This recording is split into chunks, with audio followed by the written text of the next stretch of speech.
Адал ақша, ақ ниет. Адал ақша, ақ ниет.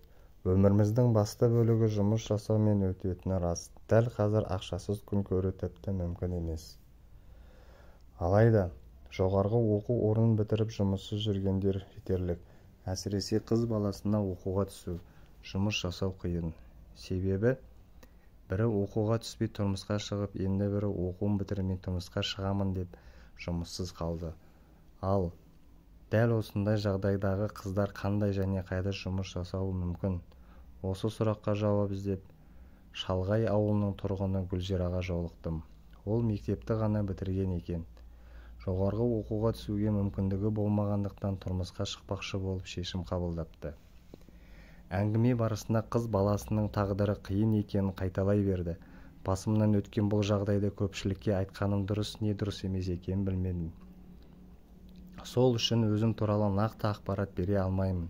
Кейін ата-анам немесе туыстарым оқып менің қиналғанымды білгенін қаламаймын.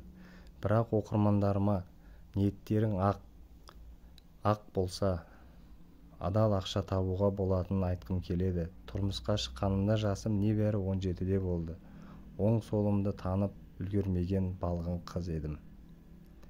Ата-анама қиындық тудырмайын деп жігітіме тұрмысқа шығуға келісімді бердім. Әрине, өзімнен жасты қыздарға қарап қызығамын. Мен де үлкен қалаға барып, белгілі бір маман иесі атанып, жаңа ортаға түскім келген. Алайда, пешенеме басқа нәрсе жазылса керек. Мен тағдырыма ризамын. Ерте тұрмысқа шыққаныма еш өкінбеймін. Қыз бала қонақ, сондықтан ертерек өз орнымды тапқаным өзім үшін өте жақсы болды. Менің жұбайымның үйіндегілер жылы қарсы алды. Жас болғандықтан бәрін өздері үйретті. Әрине, бастапқыда басқа отбасына сіңісіп кету сондай қиын көрінді. Үй тірлігінің бәрі өз мойнымда. Әсіресе ауылдың тіршілігі бітпейді ғой. Дегенімен, ата-енеме алғыстан басқа айтарым жоқ. Мені қолдап отырады. Қызылорда облысына қарысты бір ауылда тұрып жатырмын. Адам ниеттенсе, бәрі оңынан болатынына сенемін. Себебі ешқандай оқу бітірмесем де ел қатарлы ақша тауып жүрмін. Күнделікті көрші әжейді бағамын. Уақыт тауып үйіме де қарайласамын. Әжемді ұйықтатып келген соң үйімді жинаймын. Тамағымды әзірлеймін. Қазір жасым 20-да. Айтпақшы, кішкентай қызым бар. Келін болғандықтан бәріне үлгеруге тырысамын. Бастысы адал жолмен ақша тауып жүрмін. Ауылда 25 мың теңге деген қомақты ақша.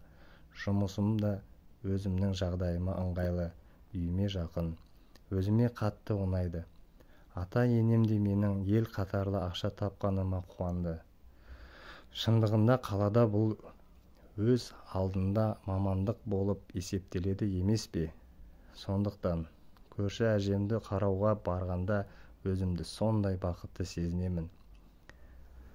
Бала күнімде тәрбиеші болғым келетін, балалар мен қарттардың көңілін көтеретін іспен айналысқым келетін. Сол себепті өзімді қалған ісімнен айналысып жүрмін деп есептеймін. Қыз бала тәрбиесіне ананың орны ерекше. Сол себепті енем өзінің қыздарына айтқан ақылды маған да айтады. Дәл қазір ата туған әкемдей, енем анамдай болып кетті. Әрине, әке-шешемді бауырымды қатты сағынамын. Ауыл арасы жақын болғандықтан мүмкіндік болса барып тұрамын. Бір сөзбен айтқанда қандай қиындық болса да бақытты қыз, бақытты жар, бақытты келінмін. Әйел адамдардың төзімділігіне шек жоқ. Осындай жап-жас қыз ата-ененің жағдайын жасап, келіндік міндетін абыроймен атқарып, өмірге сәбиін әкеліп, жарында көңіл бөлгенімен қоймай, егде жастағы кейуананы да күтімге алған. Иә, шынында ниет болса, екі қолға бір күрек табылар, рас па деймін. Жігер Манатханұлы.